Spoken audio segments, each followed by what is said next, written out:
অসৎ বন্ধুর দৃষ্টান্ত। সৎ বন্ধু এবং অসৎ বন্ধুর দৃষ্টান্ত আতরের দোকান এবং কামারের দোকানের মতো। আতরের দোকানে যাওয়ার পর আপনার যদি টাকা থাকে, পয়সা থাকে, আতর কিনতে পারবেন। আর টাকা পয়সা না থাকলে আপনি ফ্রিতে আতরের গান নিতে পারবেন। আপনি যদি সৎ নেককার বন্ধুর সাথে চলাফেরা করেন, তার মতো হতে পারবেন না, কিন্তু তার মধ্যে যে ভালো গুণাবলী রয়েছে সেই গুণাবলীগুলো আপনি অর্জন করতে পারবেন।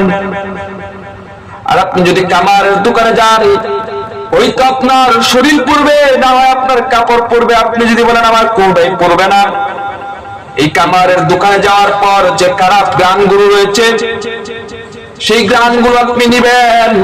তেমনি খারাপ বন্ধুর কাছে যাওয়ার পর তার মতো খারাপ না হতে পারলেও তার মধ্যে যে খারাপ স্বভাবগুলো রয়েছে সেগুলো আপনার মধ্যে থাকবে।